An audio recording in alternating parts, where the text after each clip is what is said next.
È una pasta nuorese, Sì, sempre. tipica nuorese. E Sì. la tua famiglia di fatto l'ha inventata questa pasta? Noi l'abbiamo conosciuta da mia nonna, la mamma di mia mamma.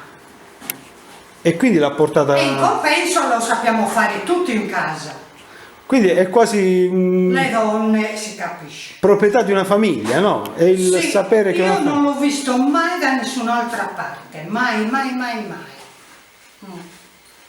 Comunque mia nonna piccoline sono venute da uno e a servizio di una famiglia, si capisce come si usa. E si sono inventati questa pasta.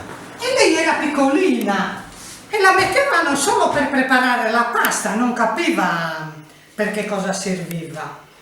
E poi un giorno le ha viste fare e tornando è entrata a un negozio a un mulino di grano.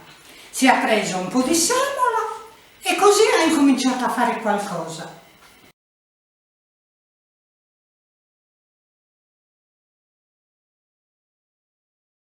Quelle sono mie cognate, perché a casa solo noi lo sappiamo fare. Cavolo, però questi antichi, ma non avevano a fare. Boh, a inventare cosa vuoi, mai a conca. Ma è lungo questo... Sì. Come si fa? Come si fa? Guarda, guarda. Questa è semola, solo semola di grano duro. Solo semola.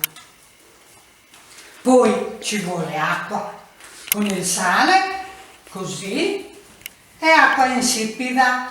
Questo è un lavoro fatto tutto a mano. Tutto. Adesso ti faccio vedere com'è la semola che va impastata. Guarda la semola. Impastata come tesoreso il maccarrone, però senza sale.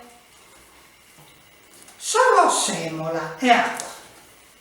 Acqua insipida, perché poi il sale glielo devi aggiungere. Guarda, Il fatto di tirare questa pasta, ecco, li fa diventare così, filamentosa. Sì, ma proprio trasparenti, guarda.